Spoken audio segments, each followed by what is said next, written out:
Welcome to a new book. We are going to read The Nowhere Emporium by Ross Mackenzie. It's a bit of a shorter book than the last one, so we should get through a couple of chapters a day, hopefully. But I'm going to start with the prologue, which, when you get them in stories, is kind of the pre-story. It gives you a bit of background information. So, prologue. The Shop from Nowhere. The Shop from Nowhere arrived with the dawn on a crisp November morning. Word travelled quickly around the village, and by midday the place was abuzz with rumour and hearsay.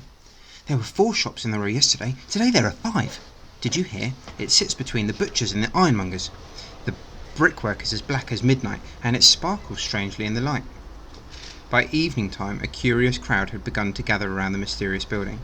They jostled for position and traded strange and wonderful theories about where the shop had come from and what it might sell, all the while hoping to catch a glimpse of movement through the darkened windows. The shop was indeed built from bricks the colour of midnight, bricks that shimmered and sparkled under the glow of the gas street lamps. Blocking the doorway was a golden gate, so fine and intricate that some wondrous spider might have spun it. Over the windows, curling letters spelled out a name: The Nowhere Emporium. There was a glimmer of movement in the entranceway, and a ripple of excitement passed through the crowd, and then silence fell. A silence so deep and heavy that it seemed to hang in that atmosphere like mist. The shop's doors swung open, the fine golden gate turned into dust, scattering in the wind. The air was suddenly alive with 100 scents, the perfume of a toasted coconut and baking bread, of salty sea air and freshly fallen rain, of bonfires and melting ice. A dove emerged from the darkness of the shop and soared through the air, wings flashing white in the blackness. The enchanted crowd watched as it climbed until it was lost to the night. And then, as one, they gasped. The black sky exploded with light and colour, and a message in dazzling fireworks sparks and shimmers spelled out: "The Nowhere Emporium is open for business. Bring your imagination." The writing hung in the air just long enough for everyone to read it, and then the words began falling to the ground, a rain of golden light. The crowd laughed in delight, reaching out to catch the sparks as they fell. Everybody who'd gathered outside the Emporium was entranced. No one had ever seen such a spectacle as this. One by one they walked forward, touched the sparkling black brickwork, examined the tips of their fingers, and then they stepped through the door to find out what was waiting. 2 days later, when the shop had vanished, a stranger arrived in the village. He was polite, and he paid for his room with stiff new banknotes, but something about him, his startling height perhaps, or the hungry look in his cold blue eyes, troubled the villagers. He asked questions about a shop built from midnight bricks, but the tall man couldn't find a single person in the village who could recall the Emporium. Within a day, too, he was gone, and all trace of these strange events faded from the history of the place. Those who'd walked through the Emporium's doors had no memory of anything they might have seen inside. More importantly, none of them recalled the price of admission, the little piece of themselves they'd given for a glimpse of the Emporium's hidden secrets and wonders. "Bring your imagination," the sign in the sky had requested.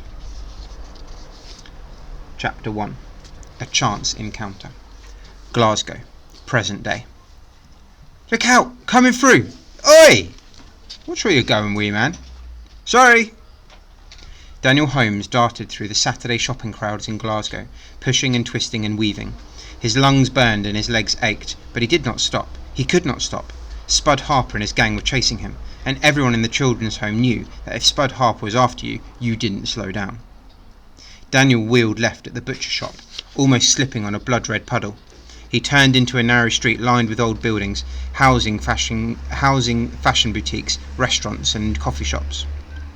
Carved stone angels and gargoyles seemed to watch the street from high above. Daniel's head swung right to left. Where next? He wondered how far he was from the bus station. He imagined jumping on a bus heading to the coast, where he could stow away on a boat and escape from Glasgow and St. Catherine's.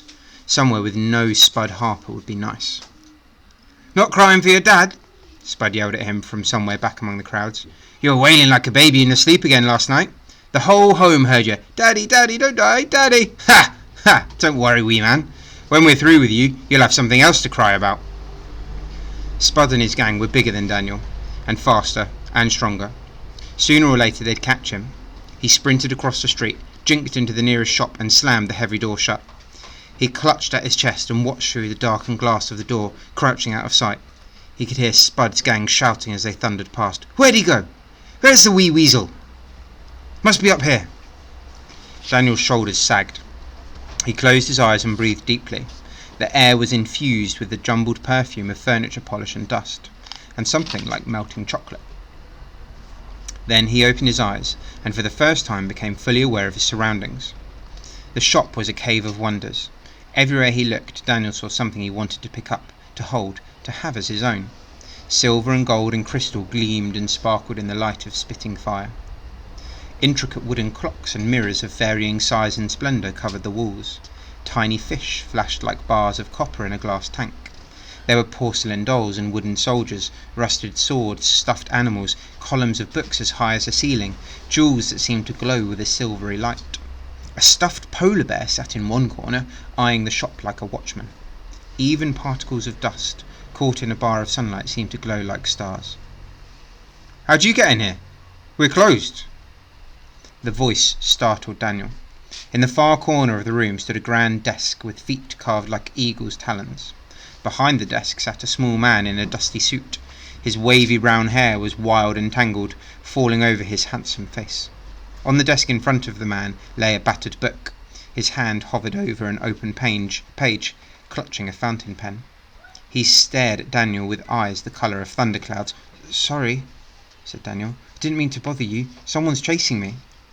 As he spoke, his eyes were drawn to the books on the desk, which had begun to tremble against the dark grain of wood, as if there was something in the pages trying to get out. The man in the suit frowned.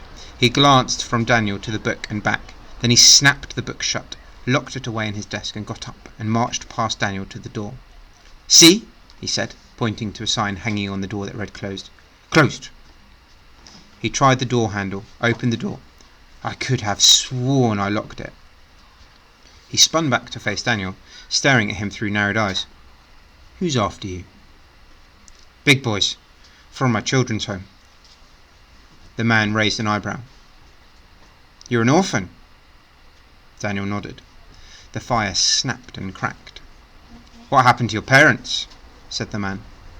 Daniel thought this was an odd question for a stranger to ask, but he didn't want to be thrown back out into the street, so he answered, Dad was a fisherman. He died at sea. Mum only lasted a couple of years after that." This seemed to satisfy the shopkeeper. "And why are these big boys after you?" he said. "There must be a reason." Daniel folded his arms. "Yeah, there is a reason. They're goons. Spud and his pals think they run the home.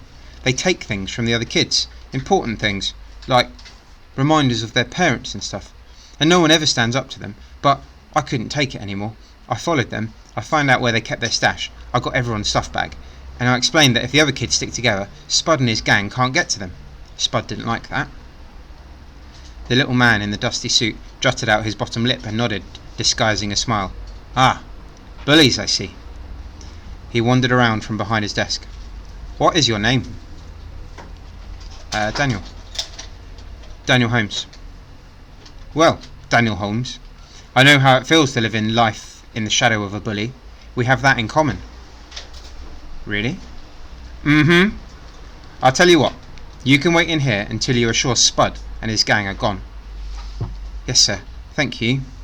"It's no trouble," said the man in the suit. "Now, if you'll excuse me, I have business to attend to." He turned and wandered towards a velvet curtain of rich, deep crimson at the back of the shop. As he reached for the curtain, he paused. "Daniel, do you have a favourite animal?" "Animal?" Daniel thought for a moment. "It's a bit weird," he said, "but I like magpies. People say they're the cleverest of birds. There's a rhyme about them." "Ah," said the man in the suit. "One for sorrow, two for joy." "Aye, that's the one." "Very good," said the shopkeeper. He smiled to himself, then said, "Well, I must be off." "See you," said Daniel. "Hey, maybe I'll come back and buy something from you one day." A fleeting smile crossed the man's face. "Oh, I wouldn't be too sure. Return customers are very rare in this place." And with that he was through the curtain and away.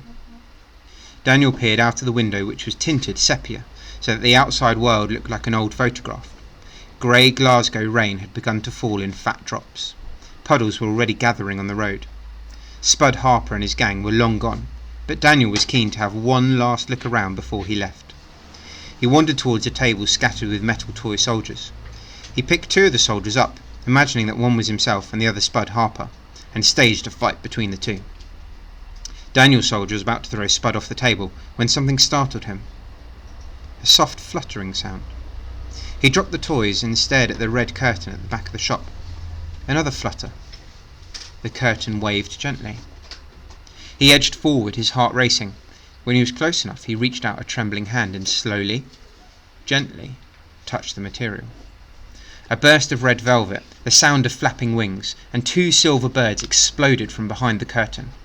Daniel ducked and spun, and the birds flew across the store and landed on a column of stacked books. They were magpies. But they were like no magpies Daniel had ever seen. They were made of brilliant, gleaming silver. Every feather, delicate as a shaving of ice, reflected the flames of the coal fire.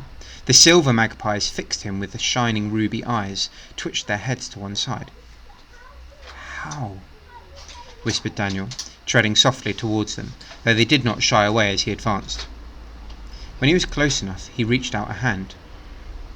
"Are you real?"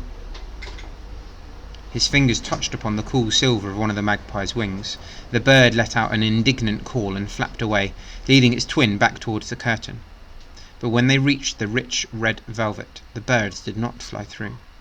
Instead, they exploded with a flash, and a shower of rubies rained down on the shop floor. Daniel's mouth hung open. "What's going on out there?" came the shop owner's voice from behind the curtain. "What was that sound? Nothing had better be damaged." Suddenly unsure of exactly what he had seen, or what kind of place he had stumbled upon, Daniel made for the door. A little bell sang as he dashed out into the rain and down the street. A moment later, the short man in the dusty old suit stepped from behind the curtain. He stared around the shop. Then he leaned over and plucked 2 of the magpie rubies from the floor, rolling them between his thumbs and fingers. His hands closed around the stones, and when they opened once more, the magpies were sitting in his palm, brilliant silver, almost glowing in the gloom. The man in the suit released the birds and watched as they circled the shop before setting once again on a column of books. Then he smiled a wide, clever smile and disappeared back through the curtain.